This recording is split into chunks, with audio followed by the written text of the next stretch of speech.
Hello everyone, कैसे हैं आप सभी लोग। होप सारे लोग बढ़िया और शानदार होंगे और चीज़ें अब आपको समझ में आने लगी होंगी। ठीक है बात। तो एंट्री के ऊपर आपने बहुत अच्छे से कमांड बनानी है, जितनी भी प्रैक्टिस हो सकती है आप लोगों ने करनी है। कैसे भी करके आप एक बार शार्प कर लीजिए अपना जो माइंड है या फिर अपना जो हाथ है मैं कह लूँ, आपने बिल्कुल शार्प कर लेना है ऑन दी एंट्रीज। यानी एंट्री आपको हर किस्म की एंट्री, हर किसी तरीके की एंट्री आपको आनी चाहिए। ठीक है बात। तो हम कुछ स्पेशल केसेस के बारे में पढ़ रहे थे। इससे पहले वाली वीडियो में हमने पढ़ा था about the bad debts. Bad debts क्या होते हैं और उसके एंट्री किस तरीके से करते हैं। अगर बैड डेट रिकवर हो जाए तो हम एंट्री किस तरीके से करते हैं, या फिर बैड डेट रिकवर होता क्या है, हमने बातें सीखी थी। तो ठीक, आज हम फिर उसी सीरीज को आगे ले जाते हुए कुछ 5-6 चीज़ों के ऊपर आज फिर बात करने वाले हैं। तो first is drawing of goods. हम बात करेंगे ड्राइंग ऑफ गुड्स। अगर हम ड्राइंग ऑफ गुड्स की कहानी हो अगर क्वेश्चन के अंदर, तो उसमें कैसे एंट्री करेंगे, किस तरीके से हम जाएंगे, वो सीखेंगे। Goods given as a charity, अगर हम गुड्स एज अ चैरिटी बांटें तो क्या होगा। ठीक है, मैं इसका अभी डिटेल में इसकी मीनिंग आपको समझाऊंगा। फिलहाल मैं टॉपिक क्या क्या कवर करने हैं आज की वीडियो में वो मैं बता रहा हूँ। नाउ डिस्ट्रीब्यूशन ऑफ गुड्स, ठीक है, एज वेरी सिंपल। देन आपका है goods is use for making an assets. ठीक है बात। And goods loss by fire. ठीक, अब कहानी देखें। कहानी है पहला ड्राइंग ऑफ गुड्स।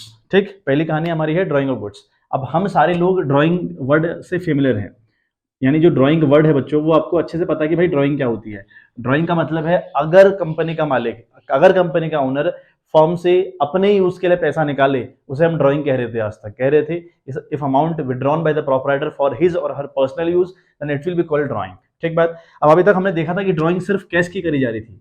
हमने जो अभी तक की कहानी में सीखा वो सीखा होगा आप लोगों ने कि ड्राइंग ऑफ कैश मतलब जो कैश अगर कंपनी से निकाला गया फॉर द पर्सनल यूज, अगर आपकी कंपनी का मालिक कैश निकाले कंपनी से तो उसे हम ड्राइंग कहते हैं। मान लिया किसी मालिक ने आपके 5,000 रुपए कंपनी से निकाले, आपके ओनर ने, आपकी कंपनी के ओनर ने अपनी कंपनी से 5,000 रुपए खुद के यूज के लिए निकाले, तो आप इसकी एंट्री क्या करोगे। आई थिंक एंट्री आपको समझ में आ गई होगी। Entry will be drawing to cash, है ना। ड्राइंग टू कैश करोगे आप लोग 5,000 से, बिल्कुल आप करेंगे ऐसा। 5,000 से ड्राइंग कर लेंगे, इसको ड्राइंग टू कैश करके आप रिकॉर्ड कर देंगे। लेकिन अब कहानी क्या है, अगर ड्राइंग हो मतलब कहानी वही है, ड्राइंग हो रही है लेकिन किसकी, गुड्स की। किसकी हो रही है, गुड्स की हो रही है। आप देखो गुड्स क्या है। गुड्स का मतलब क्या हुआ बच्चों, गुड्स का मतलब हुआ सामान हुआ। ठीक है, समझना बेटा आराम से, बहुत इंपॉर्टेंट टर्म है। गुड्स है सामान। अब देखो ड्राइंग वर्ड सिर्फ इसलिए यूज नहीं करते कि मालिक कंपनी से कैश निकालेगा या ओनर कंपनी से कैश निकालेगा तभी ड्राइंग आए, ऐसा नहीं है। अगर कंपनी का ओनर कंपनी से कुछ भी निकाले, कुछ भी कैश निकाले, वो कोई एसेट निकाले, वो कोई गुड्स निकाले, what ever is withdrawing from the company for the personal use, that thing will be called drawing. उसको हम ड्राइंग कहेंगे एट एनी कॉस्ट। ठीक बात। तो यहाँ पर ड्राइंग करी जा रही है, मतलब ड्राइंग का मतलब क्या हुआ, उसने कोई भी सामान लिया है अपने पर्सनल यूज के लिए तो उसको हम ड्राइंग कहेंगे। अब यहाँ पर उसने गुड्स निकाली है पर्सनल यूज के लिए। गुड्स का मतलब क्या हुआ, स्टॉक हुआ। अभी गुड्स आती कहां से है, कंपनी के पास गुड्स कहां से आएंगी, कंपनी के पास गुड्स आएंगी परचेज से। कंपनी के पास गुड्स कहां से आएंगी बच्चों, ये आएंगी परचेज से। अगर आप खरीदेंगे ना तब जाकर आपके पास गुड्स आएंगे, ऐसी गुड्स पैदा नहीं होती कंपनी के अंदर। कंपनी को कहीं ना कहीं से गुड्स खरीदनी पड़ती हैं। यानी जब वो खरीदेगा का मतलब यह कि परचेज उसने करी होंगी, और जब भी परचेज किया होगा ना बच्चों तो उसने लिखा होगा purchase account debit. Purchase account उसने हमेशा डेबिट किया होगा, हाँ है ना। आपको पता है कि purchase account will always goes to debit side. जब भी आप सामान खरीदते हैं तो आप परचेज अकाउंट को डेबिट करते हैं। ठीक है, मान लिया आपने कई बार परचेज परचेज परचेज कंपनी के अंदर किया और आपने इन टोटल 1,20,000 का सामान खरीदा। इसे समझे, एक बार मैथमेटिकल टर्म में समझे। आप लोगों ने परचेज अकाउंट डेबिट करते करते कई बार डेबिट किया, कई लोगों से डेबिट किया, कई बार वो कैश में किया, कई बार किसी बंदे से उधार में खरीदा, तो आपने इन टोटल 1,20,000 की परचेज कर रखी है। ठीक बात। अब आपने 1,20,000 की परचेज जब कर रखी है तो अगर इसमें से 10,000 की गुड्स मालिक ने यूज कर ली खुद के यूज के लिए, अपने घर ले गया वो सामान, तो भाई कंपनी के पास कितने का सामान रहा, 1,10,000 का रहा ना। अब कंपनी 10,000 माइनस करेगी ना अपने यहाँ से कि कंपनी के पास अब 1,20,000 की परचेज नहीं है, क्योंकि उस 1,20,000 की परचेज में से 10,000 रुपए का सामान मालिक ने अपने यूज के लिए ले गया, वो घर अपना वो यूज कर रहा है उसे। तो हम कहेंगे भाई हमारे पास जो परचेज अब अल्टीमेट लेवल पर बची है 1,10,000 की बची है। लेकिन ये तो मैथमेटिकल टर्म हो गई। लेकिन अगर हमें अकाउंटेंसी के अंदर करना हो, अकाउंट्स में इसको मेंटेन करना हो तो किस तरीके से करेंगे। देखो, अगर मालिक ने कुछ भी निकाला, उसने कैश निकाला हो, उसने गुड्स निकाली हो, उसने कोई एसेट निकाली हो, वो हमेशा क्या कहलाएगी बच्चों, ड्राइंग कहलाएगी। इतनी बात समझ में आ रही है कि वो ड्राइंग कहलाएगी। तो ड्राइंग तो की गई है कितने की, 10,000 रुपए की। तो यहाँ पर फिर एंट्री अगर मैं बात करूं, ठीक है, अब समझते जाना, मैं बताते जा रहा हूँ। ठीक है, अब ड्राइंग अकाउंट तो डेबिट जाएगा ही जाएगा चाहे आप कुछ भी निकालिए। ड्राइंग अकाउंट तो डेबिट जाएगा 10,000 से चाहे आप कुछ भी निकालो। ठीक है, drawing account will goes to debit side. अब यहाँ पर आज तक हम कर रहे थे टू कैश, इस वाली एंट्री में मैंने आपसे कहा कि ड्राइंग टू कैश करो, क्योंकि उसने 5,000 रुपए खुद के यूज के कंपनी से निकाले हुए हैं। अब यहाँ पर टू कैश तो नहीं कर सकते, क्योंकि वो कैश थोड़ी निकाला उसने क्या निकाली, उसने निकाली परचेज, यानी जो गुड्स थी वो कहाँ से आई, थ्रू दी परचेज। तो उसने परचेज को कम कर दिया। अब अगर परचेज को कम कर दिया तो आप क्या करेंगे, परचेज अकाउंट अब हमेशा डेबिट कर रहे थे, अब इसको कम करने के लिए आप क्रेडिट करेंगे। अकाउंटेंसी का नियम है, अगर किसी को कम करना हो ना तो जो चीज पहले डेबिट हो उसे क्रेडिट करिए, अगर कोई चीज पहले क्रेडिट है उसको डेबिट करिए, ठीक है। तो यहां हम करेंगे टू परचेज, तो ये एंट्री हो गई, ठीक है, क्रेडिट विद ₹10,000। अगर आपका ओनर या कंपनी का ओनर खुद के यूज के लिए सामान निकाले कंपनी से, तो आप एंट्री करेंगे ड्राइंग टू परचेज। आप ड्राइंग टू परचेज क्यों करेंगे, मैंने आपको उसका बेसिक रीजन दिया, तो ऐसे रट्टा नहीं मारना बिल्कुल, आपको ये जो बैकग्राउंड म्यूजिक है इसका पूरा पता होना चाहिए, अच्छा ये कहानी होती है। तो ड्राइंग ऑफ गुड्स अगर कंपनी से हुई पड़ी है तो कंपनी उसकी एंट्री करेगी ड्राइंग टू परचेज, ठीक है। यानी अगर वहां पर गुड्स को निकाला गया कंपनी के से, कंपनी के मालिक द्वारा, तो आपके लिए वो टर्म ड्राइंग है, ठीक। अब निकाला क्या है, अगर कैश निकाला तो टू कैश, अगर गुड्स निकाले तो टू परचेज, ठीक बात। अगर माना एसेट निकाली होती है, कोई एसेट उसने निकाल ली तो हम टू कंप्यूटर कर लेंगे, या टू जो भी उसने निकाला हुआ, मतलब मैं एग्जांपल दे रहा हूँ कि कंप्यूटर अगर उसने निकाला तो आप ड्राइंग टू कंप्यूटर करेंगे, क्योंकि कंप्यूटर कंपनी के अंदर से चला गया और वो निकला मालिक के द्वारा है, ठीक है बात। चलिए अब एक टर्म समझें, ठीक है, goods given as a charity. अब चैरिटी वर्ड से आप बहुत से फेमिलियर होंगे, दान पुण्य का काम कर रहे हैं आप लोग, और ऐसा कंपनी करती है, ठीक है। कंपनी खुद को प्रमोट करने के लिए, या ये कहूँ कि कंपनी की कुछ सोशल रिस्पॉन्सिबिलिटीज हैं, बहुत अच्छे अच्छे लोग दुनिया में रहते हैं, तो लोग चैरिटी भी करते हैं। चैरिटी का मतलब क्या है, दान दे रहे हैं। सपोज करो, अब दान किन चीजों का, देखो सपोज कर लीजिए आपकी कंपनी है बुक्स बनाने वाली, आपकी एक कंपनी है जो बुक्स प्रिंट करती है, ठीक।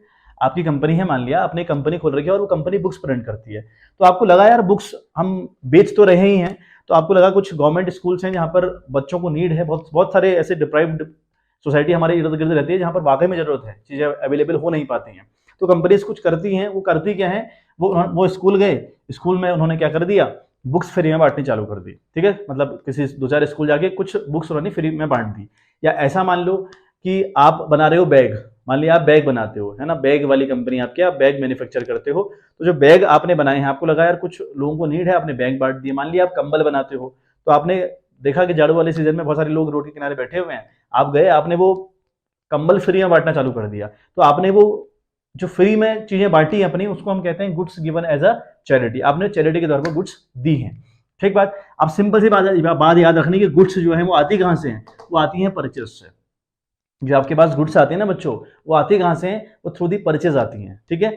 अब थ्रू दी परचेज आपके पास गुड्स आई, अब और परचेज अकाउंट आपने डेबिट किया था, तो जब आप कभी भी किसी भी टर्म में गुड्स देंगे ना, अगर आप किसी भी टर्म में गुड्स दे रहे होंगे, जैसे हमने कहा यहाँ पर ड्राइंग तो भी किसकी भी गुड्स की, तो मैंने कहा परचेज अकाउंट आपका क्रेडिट जाएगा। क्यों जाएगा, कहा परचेज अकाउंट से हमारे पास सामान आ रहा होता है, और जब ये कम होगा इसको आप क्रेडिट करेंगे, ठीक बात। तो यहाँ पर आपका क्या है, goods given as a charity, यहाँ भी आपने चैरिटी के तौर पर गुड्स दी हैं, तो यहाँ पर भी परचेज अकाउंट क्रेडिट जाएगा, ठीक बात। तो एंट्री आप लोग क्या करेंगे, आपने ये किया कि ये जो goods given as a charity है, तो आप क्या करें, चैरिटी अकाउंट डेबिट कर दीजिए, ठीक है। चैरिटी अकाउंट आप डेबिट कर दीजिए, चैरिटी अकाउंट आपने डेबिट किया विद रुपीज, जो भी जितने का भी सामान आपने दिया, और टू आप करेंगे परचेस, ठीक है। तो आप क्या करेंगे बच्चों, टू परचेस कर देंगे क्रेडिट।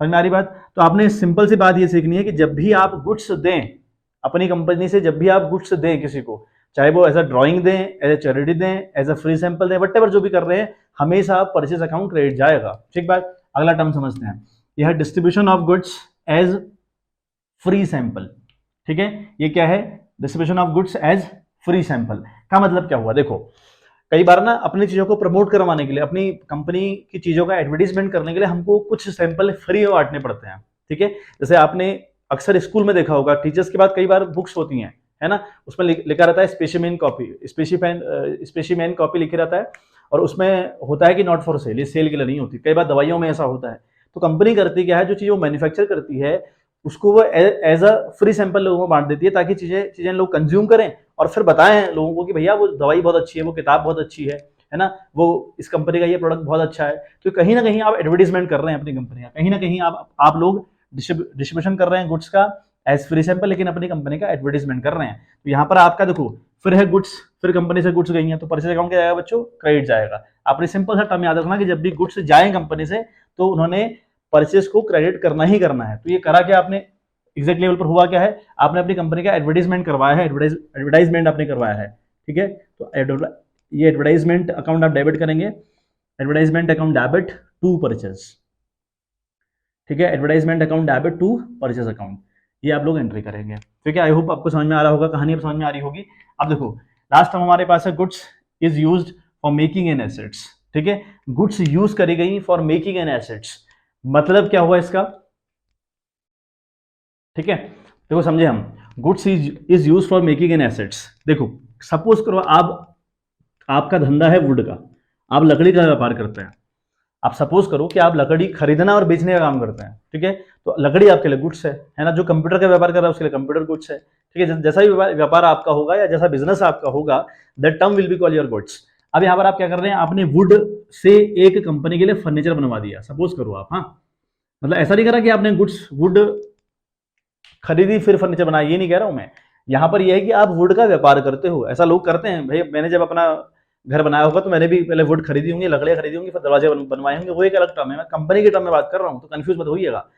बात यह है कि आप व्यापारी हैं, लकड़ी के व्यापारी आप हैं, ठीक है, तो आपने क्या करा, जो सामान आपके पास आया था, कहां से आया था, थ्रू दी परचेज आया था, आपने लकड़ी कहां से लाए होंगे आप लोग, आपने लकड़ी खरीदी होगी, तो जो लकड़ी आपने बेचने के लिए खरीदी थी, उसी लकड़ी से आपने क्या कर दिया, फर्नीचर बनवा दिया अपने घर के लिए या कंपनी के लिए बनवा दिए, ठीक है, तो आपने वुड यूज करी और क्या बना दिया बच्चों, फर्नीचर बनवा दिया। तो इस कहानी में क्या हुआ, फर्नीचर आया कि नहीं आया मेरे पास, मतलब मेरे पास फर्नीचर एज एन एसेट जुड़ा कि नहीं जुड़ा, बिल्कुल जुड़ा, तो फर्नीचर अकाउंट डेबिट करूंगा, ठीक है। अब फर्नीचर मैं खरीद के लाया, चाहे मैंने वुड अपनी वुड यूज करके फर्नीचर का निर्माण किया, वो टर्म सेम हुई, ठीक है, तो मैंने फर्नीचर अल्टीमेट लेवल पर फर्नीचर पैदा कर दिया, तो फर्नीचर अकाउंट डेबिट जाएगा। ये आया कहां से, ये आया टू परचेस, ठीक है। अब ये टू परचेस क्यों कर रहे हैं हम लोग, टू परचेज इसलिए कर रहे हैं क्योंकि आपने अपनी कंपनी के गुड्स यूज करी हैं, और जब भी कंपनी के गुड्स कहीं को जाएंगे या उनको यूज कर लोगे आप, है ना, उस केस में क्या होगा, परचेज अकाउंट हमेशा और हमेशा क्रेडिट जाएगा। देखो देख रहे हो आप, हर जगह आपका क्रेडिट गया है, परचेज अकाउंट, यहाँ भी परचेज अकाउंट, यहाँ भी परचेज अकाउंट, यहाँ भी परचेज अकाउंट, यहाँ भी परचेज अकाउंट, हर जगह वो क्रेडिट जाने का काम करेगा। ठीक बात, आ गई बात समझ में, तो ये बहुत सिंपल सी बात हो गई, ठीक है। एक बार इसको स्क्रीनशॉट ले ले, फिर मैं लास्ट वाला गुड्स लॉस बाय फायर थोड़ा सा ब्रॉड टर्म है, इसे समझाता हूँ आप लोगों को कि क्या कहानी है। ठीक है, और समझने का प्रयास करिएगा बच्चों, क्योंकि बहुत इंपॉर्टेंट बात मैंने आपको आज बताई, ये अगर आपके पल्ले पड़ गई तो समझिए आप बहुत इंपॉर्टेंट आपका एक काम हो चुका है ना, और बिल्कुल लॉजिकल चीजें हैं, इथिकल चीजें हैं, जो हो रहा है वो आपको समझाया गया कि परचेज अकाउंट क्रेडिट क्यों जा रहा है। और ये जो मैंने बताया वुड का एग्जाम्पल दिया आपको, आपने अपने सामान को यूज करके कोई चीज का निर्माण किया, तो आप इसका ध्यान रखें कि उस टाइम पर भी आप परचेज अकाउंट क्रेडिट करेंगे, ठीक है बात। चलिए, तो एक लास्ट हमारा जो है गुड्स लॉस बाय फायर, इसको समझने का प्रयास करते हैं एक बार, ये क्या है। चलो बच्चों समझते हैं हम अगला टर्म, ठीक है, गुड्स लॉस बाय फायर। अब इसको एक मैं टर्म लिखना भूल गया था, फायर कह लो या थेफ्ट कह लो, ठीक है, या फायर कह लो या थेफ्ट कह लो, बात एक ही है। अब देखो क्या हुआ आपके साथ, हुआ क्या है, गुड्स लॉस्ड हुई हैं, गुड्स बर्बाद हुई हैं, कैसे, फायर से, आग लगने से, या फिर थेफ्ट यानी चोरी होने से। अगर आपकी कंपनी में आग लग जाए और गुड्स बर्बाद हो जाए तो क्या एंट्री करोगे आप, या फिर थेफ्ट यानी चोरी हो जाए फिर क्या करोगे आप। अब देखें, जब गुड्स लॉस बाय फायर होती है ना, तो एक एंट्री आपने समझनी है, ठीक है। अगर आपकी गुड्स बर्बाद होती हैं बाय द फायर, तो क्या लिखोगे आप, ठीक है, यहाँ पे लिखोगे आप लॉस, ठीक है, लॉस बाय फायर, जैसे भी आपको लॉस होगा, लॉस बाय फायर हो या फिर वो थेफ्ट हो, ठीक है, या फिर वो थेफ्ट हो, ये अकाउंट आपका डेबिट जाएगा। आप दिखाओगे कि भैया लॉस बाय फायर था या लॉस बाय थेफ्ट था, ठीक है, आई थिंक विजिबल हो रहा होगा, यस, ठीक है। तो आप क्या लिखोगे, loss by fire oblique loss by theft, ठीक है, एक कहानी ये कर दी आपने। अब टू क्या करोगे बच्चों, आप अगेन टू परचेस करोगे, आप अगेन क्या करोगे, टू परचेस। अब टू परचेस क्यों कर रहा हूं, आपको कहानी समझ में आ गई होगी, ठीक है, क्योंकि आपकी गुड्स बर्बाद हुई हैं, बर्बाद होने का मतलब हुआ आपकी गुड्स बर्बाद हुई हैं, तो आपका जो परचेज वाला मामला था वो रिड्यूस हो गया है, वो रिड्यूस अगर होगा तो हमेशा आप परचेज अकाउंट को क्रेडिट करेंगे, ठीक बात। अब एक टर्म समझें, जब ये हमारी गुड्स बर्बाद होती हैं, लॉस बाय फायर होती हैं या फिर फॉर थेफ्ट होती है, तो कोई भी कंपनी ऐसी दुनिया में नहीं है जो इनका इंश्योरेंस नहीं करवाती, ऐसी कंपनी है नहीं प्रैक्टिकली। बट यहाँ दो केस हैं, अगर आपकी गुड्स लॉस बाय फायर में दो कहानी आपने सीखनी है, अगर लॉस बाय फायर होगा या लॉस बाय थेफ्ट होगा तो दो कहानी फिर सीखनी है, ठीक है। अगर लॉस बाय फायर हो, ठीक है, तो कहानी आपने क्या सीखनी वो देखें आप, आपने कहानी मतलब loss by fire loss by theft एक ही बात है, कंफ्यूज मत होइएगा। अगर कहानी लॉस बाय फायर वाली हो तो आप क्या करेंगे, आपने loss by fire account debit किया या थेफ्ट अकाउंट डेबिट किया, टू परचेज अकाउंट आप लोगों ने कर लिया, ठीक बात, इतनी बात समझ में आ गई। अब मैं कह रहा हूं कि जो लॉस बाय फायर की कहानी है, तो कंपनी लगभग सारी कंपनियां अपने गुड्स का, अपने स्टॉक का इंश्योरेंस करवाती हैं इंश्योरेंस कंपनी से, ठीक बात। अब हो सकता है आपने इंश्योरेंस करवाया हो, आपके जो गुड्स हैं वो इंश्योर्ड हैं, ठीक है, या फिर नॉट इंश्योर्ड या नहीं है, ये दो केस पॉसिबल है कि नहीं है, या तो आपकी कंपनी की गुड इंश्योर्ड है या नॉट इंश्योर्ड। अब अगर इंश्योर्ड नहीं है, सपोज यहाँ देखो, अब मैंने कहा loss by fire account debit हुआ टू परचेज अकाउंट हुआ, मान लिया 10,000 का नुकसान हमको हुआ, हम मान लेते हैं हमको 10,000 का नुकसान हुआ, गुड्स जलने से, गुड्स बर्बाद होने से हमको नुकसान होता है 10,000 रुपए का, तो हमने नुकसान की तो एंट्री दिखा दी, लेकिन इस एंट्री को या इस लॉस को आप ट्रांसफर भी करेंगे in the profit and loss account. ठीक है, इस लॉस को आप ट्रांसफर भी करेंगे in the profit and loss account. Clear है बात? चलें, तो अगर जब इंश्योर्ड नहीं है, जब वो इंश्योर्ड नहीं है तो क्या करेंगे आप लोग, फिर देखो एंट्री आप लोगों ने क्या करनी है, अगर वो इंश्योर्ड नहीं है तो क्या करना है आपने, आपने करना है profit and loss account debit. ठीक है, आपने करना है profit and loss account debit with ₹10,000। ठीक है, to loss by fire, to loss by fire. अब फायर में थेफ्ट भी ऐड कर लीजिएगा। ठीक है, 10,000 रुपये ये एंट्री होगी जब आपकी गुड्स का इंश्योरेंस नहीं होगा। तो आपने क्या करना है, profit and loss account debit किया और टू लॉस बाय फायर कर दिया। ठीक है, तो आपने जो लॉस आपको थी वो आपने ट्रांसफर कर दी इन the profit and loss account. अब अगर आपके मन में ये क्वेश्चन आ रहा हो कि इन सारी लॉसेस को हम ट्रांसफर नहीं करते क्या, तो नहीं करते। ठीक है, इनको नहीं करते, इन सारी लॉसेस को हम ट्रांसफर नहीं करते in profit and loss account, but इस वाली लॉस को हम ट्रांसफर करते हैं। क्यों? लॉजिक सीख लें एक बार। हमने यही क्यों कहा कि भैया प्रॉफिट एंड लॉस अकाउंट इस लॉस को हम ट्रांसफर करेंगे, या प्रॉफिट एंड लॉस अकाउंट का जिक्र यहाँ किया, यहाँ क्यों नहीं किया? यहाँ इसलिए नहीं किया क्योंकि इन सब में गुड्स बर्बाद नहीं हुई है, गुड्स कहीं ना कहीं किसी ना किसी के द्वारा कंज्यूम करी गई है। ठीक बात, यहाँ पर इन सारी एंट्रीज के अंदर, यानी जो ड्राइंग ऑफ गुड्स है, goods given as a charity है, distribution of goods as free sample है, goods is use for making an assets है, इन सब में गुड्स कहीं ना कहीं किसी ना किसी के द्वारा यूज करी गई है, बट आग लगने से या चोरी होने से गुड्स यूज नहीं हुई, गुड्स बर्बाद हो गई हैं। और बर्बादी अगर हो तो उसकी लॉस को ट्रांसफर करना पड़ता है in the profit and loss account. Clear है बात? चलिए, तो ये कंफ्यूजन नहीं होना चाहिए आपको कि प्रॉफिट एंड लॉस अकाउंट को हमने यहाँ क्यों मेंटेन नहीं किया। ठीक है बात? ठीक, अब देखो, अब अगर गुड्स इंश्योर्ड हैं तो कहानी क्या होती है, मैं इसको रफ करूंगा, एक बार आप स्क्रीनशॉट लेना चाहो तो ले लो इसका, फिर मैं एक बार रफ करूंगा इसको।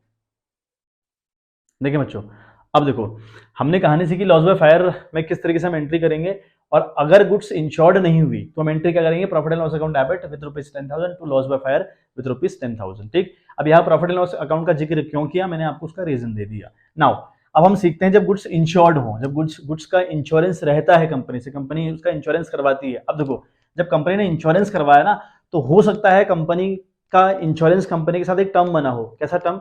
कि भाई हमारी जितनी भी गुड्स लॉस बाय फायर होंगी या लॉस बाय थेफ्ट होंगी, जितना भी नुकसान हमको इस घटना के द्वारा होगा, आप पूरा का पूरा लॉस हमारा रिकवर करवाएंगे। एक एग्रीमेंट ये हुआ।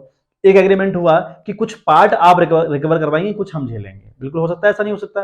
देखो, अगर हमको अल्टीमेट लेवल पर 10 का नुकसान हुआ, तो हमने इंश्योरेंस कंपनी से अगर ये डील करी होगी ना कि पूरा का पूरा जो लॉस, हमें कैसे भी लॉस होगा, वो चाहे 10 लाख हो, चाहे 1 करोड़ हो, चाहे वो 1 लाख हो, ठीक, तो वो पूरा का पूरा लॉस इंश्योरेंस कंपनी हमको रिकवर करवाएगी। एक कहानी तो ये है। एक कहानी ये है कि कंपनी ने कहा भैया नहीं है, हम 60% रिकवर करवाएंगे आपको। अगर आपका ऐसा कभी भी होगा तो उसका 60% तो हम करवाएंगे, 40% आपका रहा। ऐसा भी होता है। हाँ, ये प्रैक्टिकल एग्रीमेंट्स हैं, तो ऐसा भी हो सकता है। तो जब फुली वो इंश्योर्ड होती कंपनी कहती है कि पूरा का पूरा लॉस हम झेलेंगे। कंपनी कौन? मैं बात कर रहा हूँ इंश्योरेंस कंपनी की। तो इंश्योरेंस कंपनी ने कहा हुआ है कि पूरा लॉस मैं झेलूंगी, तो वहां पर आपकी गुड्स फुली इंश्योर्ड हो गई। जहां पर उसने कहा होगा कि ना भैया हम 60% झेलेंगे सर, अगर ऐसा है तो आपकी गुड्स पार्टली इंश्योर्ड है। आपकी गुड्स कैसी है? पार्टली इंश्योर्ड है। ठीक बात। अब देखो, यहां पर आपको 2 एंट्री करनी होंगी। ये एंट्री तो होगी, ये एंट्री तो चाहे वो इंश्योर्ड हो चाहे नॉट इंश्योर्ड, तो आपने पहली एंट्री तो करनी है हर केस में, क्योंकि आपकी लॉस बाय फायर हुई, आपने लॉस दिखानी कि इस तरीके से लॉस हुई। अगर वो नॉट इंश्योर्ड है तो फिर इस एंट्री के पास चले जाओ। अगर इंश्योरेंस कंपनी के साथ टाइप है कंपनी का, अगर कंपनी ने अपनी गुड्स इंश्योर करवा रखी है, तो कहानी देखना कि फुली इंश्योर्ड वाली है कि पार्टली इंश्योर्ड वाली है। ठीक, अब अगर फुली इंश्योर्ड है फिर हम क्या करेंगे, देखो फिर एक एंट्री हम करेंगे इंश्योरेंस कंपनी अकाउंट डेबिट। ठीक है, इंश्योरेंस कंपनी अकाउंट डेबिट करेंगे। इंश्योरेंस कंपनी अकाउंट हम लोग डेबिट करेंगे, है ना, विथ ₹10,000। ठीक है, विथ ₹10,000। ठीक बात, विथ रुपीज हम 10,000। तो इसको मैं खसका ले रहा हूँ क्योंकि यहाँ पर दिक्कत कर रहा है ये। ठीक है, पार्टली इंश्योर्ड यहाँ लिख देता हूँ मैं। ठीक है, पार्टली इंश्योर्ड। ठीक है, देखो इंश्योरेंस कंपनी अकाउंट आपने डेबिट करी। अभी इंश्योरेंस कंपनी अकाउंट डेबिट क्यों कर दिया आपने? डेबिट करने का क्या रीजन हुआ? देखो, हमें ये 10,000 रुपये कंपनी तुरंत थोड़ी दे देगी, हमें क्लेम ठोकना पड़ेगा कंपनी के पास। हमें कंपनी को कहना पड़ेगा, फोन करना पड़ेगा, दिखाने पड़ेंगे, प्रूफ दिखाना पड़ेगा कि भैया हमारा ये गुड्स बर्बाद हुआ है, तो इसकी रिकवरी आप करवाओ। ठीक है, कंपनी ने क्लेम एक्सेप्ट कर लिया। कंपनी ने वादा कर दिया कि अच्छा मैं कुछ महीनों में आपका पेमेंट करती हूँ, क्योंकि तुरंत नहीं होता पेमेंट, आपको टाइम लग जाता है इंश्योरेंस कंपनी से पैसे लेने में, है ना। मैं यूँ कहूँ घोड़े खुल जाते हैं आदमी के जब आदमी इंश्योरेंस कंपनी से पैसा निकलवाता है ना। जब हम इंश्योरेंस करवाते हैं तब तो बड़ी इजीली हमारा इंश्योरेंस हो रहा होता है, बड़ी ऑनलाइन करके हम तुरंत पैसा भेज देते हैं उनको।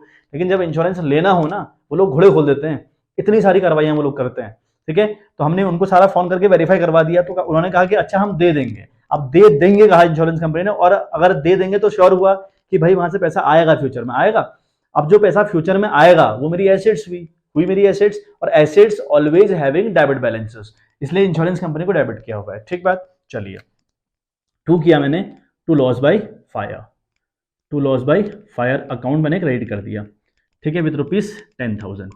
आ गई बात समझ में, क्लियर हो गया। देखो यहाँ था loss by fire account debit था, यहाँ हुआ लॉस बाय फायर क्रेडिट हो गया 10,000 रुपये का। इससे और ये वहाँ डेबिट, यहाँ ये क्रेडिट, कट गए टर्म, बचे क्या, टू परचेज बचा, इंश्योरेंस कंपनी बचा। मतलब अल्टीमेट लेवल पर ये रिकवरी इंश्योरेंस कंपनी से हो चुकी है। ठीक बात, चलिए अब ये इंश्योरेंस कंपनी से पैसा आएगा मुझे, अब मुझे पैसा आएगा इंश्योरेंस कंपनी से, तो कैसे, अगर पैसा आएगा तो बैंक अकाउंट डेबिट करूंगा, और ये पैसा हमेशा बैंक में ही आता है, तो बैंक अकाउंट डेबिट करेंगे आप विद ₹10,000, क्योंकि यहाँ पर इंश्योरेंस कंपनी ने वो क्लेम एक्सेप्ट किया, यहाँ पेमेंट आपको आ गई है। अब बैंक अकाउंट डेबिट किसने दिया, टू इंश्योरेंस कंपनी ने। किसने दिया आपको बच्चों, टू इंश्योरेंस कंपनी ने आपको पेमेंट करी। ठीक है, इंश्योरेंस कंपनी अकाउंट आपने क्रेडिट करना है विद ₹10,000, ये एंट्री होगी। आ गई बात समझ में, है ना। समझने का प्रयास करना है बच्चों, क्योंकि देखो लॉजिकल चीजें हैं, और यही एंट्री है जो आप सीख रहे हो ना। 2-4 क्वेश्चन अगर आप करके बैठे हुए हो, अगर आप 2-4 क्वेश्चन, अगर किसी टीचर ने आपको 2-4 क्वेश्चन करवा दिए हैं क्लासेस में, स्कूलों में, तो बेटा फिर आपका काम चलेगा नहीं, अटक जाओगे कहीं ना कहीं। ठीक है, 12th में या फिर लाइफ कंसर्न की बात करूं तो भाई साहब आप काम नहीं कर पाओगे कहीं, जब तक आपकी एंट्री में हाथ साफ नहीं होगा। तो बहुत ध्यान से, बहुत प्रैक्टिस के साथ, मैं कह रहा हूँ पूरा जून का महीना ले लीजिए आप, पूरा जून का महीना एंट्री करने में ले लो आप, 2 घंटे पढ़ो बस, बट एंट्री के ऊपर कमांड बनाओ। ठीक है, चलिए, तो आई थिंक ये कहानी समझ में आ गई होगी। अब समझते हैं कहानी। जब इंश्योरेंस कंपनी ने कहा भैया हम पूरा नहीं देंगे, हम पूरा नहीं देंगे आपको, कितना दोगे, फिर कंपनी ने कहा मैं आपको 60% दूंगी, 40% का लॉस हमारा नहीं, मतलब अगर 10 का लॉस हुआ तो इंश्योरेंस कंपनी ने बोला हम आपको 6,000 हम देंगे। ठीक है, मतलब 10 का मेरे को कितने का नुकसान था, 10 का नुकसान, तो इंश्योरेंस कंपनी ने कहा कि मैं 60% दूंगी, मतलब मैं दूंगी 6,000 रुपए, तो 6 का लॉस मेरा, 4 का लॉस आपका। तो हमने कहा चलो कोई दिक्कत नहीं, ऐसी कर लेना भाई, है ना। मैं इस बात से एग्री कर गया कि ठीक है कोई दिक्कत नहीं है, ऐसे हम लोग कर लेंगे। ठीक है बात, ठीक है, तो यहां कहानी समझो अब। ठीक है, पार्टी इंश्योर्ड में कंपनी ने बोला कि 6,000 मैं दूंगी, 4,000 आपका नुकसान है। अब देखो वहां पर हम एंट्री क्या करेंगे, पहली एंट्री तो आपकी कंफर्म तौर पे वाली होगी, है ना, loss of fire, theft account, या जो भी होगा, मतलब टू परचेज अकाउंट। ठीक, और अगर वो फुली इंश्योर्ड है, अगर वो फुली इंश्योर्ड तो हम करेंगे insurance company account debit to loss of fire account. ठीक है, ये तो भी क्लेम एक्सेप्ट करवाने की, हमने क्लेम एक्सेप्ट करवा दिया कंपनी को। ये एंट्री तब होगी, ये एंट्री जनरली क्वेश्चन के अंदर आपको करने को नहीं मिलेगी, ये एंट्री आपको जनरली क्वेश्चन के अंदर करने को नहीं मिलेगी। ठीक, क्यों नहीं मिलेगी, क्योंकि ऑन द स्पॉट पैसा आता नहीं है, और क्वेश्चन के अंदर कहा होगा अगर पैसा आ गया है तो आप ये वाली एंट्री करेंगे, अदरवाइज नहीं करेंगे। एंट्री रेयरेस्ट पार्ट पर होगी एंट्री, अदरवाइज नहीं होती है। आपने सिर्फ ये वाली एंट्री दिखानी होगी क्वेश्चन के अंदर, जब हम प्रैक्टिकल क्वेश्चन करेंगे ना वहां पर ऐसी होगा। लेकिन लाइफ कंसर्न बेस्ड है, पैसा अभी थोड़ी आएगा, 2-3 महीने बाद आता है, तो ये 2-3 महीने बाद ये वाली एंट्री होती है, मतलब ये ऑन द स्पॉट तो नहीं होती है एटलीस्ट, बट कार्रवाई यही है, होता यही है। अब देखें, जब वो पार्टली इंश्योर्ड तब क्या करेंगे आप, तब देखिए आप करेंगे इंश्योरेंस कंपनी अकाउंट डेबिट। ठीक है, इंश्योरेंस कंपनी अकाउंट डेबिट करेंगे ना इंश्योरेंस कंपनी अकाउंट डेबिट, क्योंकि क्लेम एक्सेप्ट करवाएंगे। कितने से करवाएंगे, 6,000 से करवाएंगे। आप करवाएंगे यहाँ 6,000 से, क्योंकि उसने कहा मैं 6,000 दूंगी, 4,000 नहीं दूंगी। अब जो 6,000 रुपए इंश्योरेंस कंपनी से आएगा वो तो इंश्योरेंस कंपनी अकाउंट डेबिट चली गई, जो नहीं आएगा वो नहीं आएगा, उसको कहाँ डालेंगे आप, जो नहीं आएगा कहाँ डालेंगे आप, प्रॉफिट एंड लॉस अकाउंट में। क्यों, देखो यहाँ लॉस ऑफ फायर 10 का था, यहाँ हमारी गुड्स इंश्योर्ड नहीं थी, तो पूरा का पूरा नुकसान हमारा था। जो हमारा पूरा नुकसान था हमने कहाँ डाला, प्रॉफिट एंड लॉस के अंदर डाला कि नहीं डाला, बिल्कुल। अब यहाँ पर जब पार्टली इंश्योर्ड है तो 6,000 तो कंपनी दे रही है, लेकिन जो 4,000 नहीं दे रही, जो मैं रिकवर नहीं कर पा रहा, तो वो कहाँ जाएगा, वो जाएगा प्रॉफिट एंड लॉस अकाउंट के अंदर। तो फिर इसी में करूंगा अगेन प्रॉफिट P&L है, हाँ ये P&L अकाउंट डेबिट विद ₹4,000। ठीक है बात, ये हो गया, ये डेबिट हो गया। अब टू लॉस बाय फायर, ठीक है, टू लॉस बाय फायर, ठीक है, या थेफ्ट, जो भी कहानी हो, 10,000, ये होगी इसकी एंट्री जब पार्टली होगा। और अगर जब पैसा बैंक में आ जाएगा 2-4 महीने बाद, कितना आएगा, 6 आएगा, तो अब यहां लिखेंगे bank account debit with ₹6,000 to insurance company account credit with ₹6,000। ठीक है बात, आई होप मामला क्लियर हुआ हो।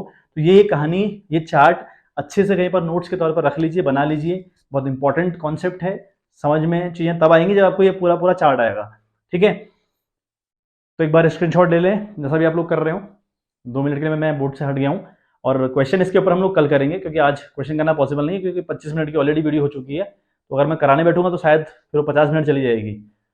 ठीक है, तो क्वेश्चन हम लोग कल करेंगे इसके ऊपर। और बिल्कुल क्षमा चाहूँगा आपसे, मैं आपकी वीडियोस कंटिन्यू नहीं डाल पा रहा हूँ, क्योंकि थोड़ा सा दिक्कत है, समय की बड़ी मार है, समय मिल नहीं पा रहा पूरा पूरा। बट जितना भी आपका करवाया जा रहा है आप इतना करिए, है ना। और ये गारंटी मैं आपको देता हूँ कि सिलेबस आपका पूरा करवाया जाएगा with the practice set. Last में आपको अच्छे से एग्जाम में तैयारी करवाई जाएगी, वो चाहे हाफ ईयरली के एग्जाम्स हो या फिर ईयरली एग्जामिनेशन हो। आपको तैयारी पूरी करवाऊंगा, वादा है आपसे ऐसा, ठीक है। नोट्स के ऊपर काम चल रहा है, आपको जल्द नोट्स, हर चैप्टर के नोट्स दे दिए जाएंगे विद द फुल एक्सप्लेनेशन, तो उसकी टेंशन बिल्कुल नहीं लेनी है, ठीक है। चलिए मिलते हैं आपसे नेक्स्ट वीडियो, तब तक के लिए bye bye, have a good day.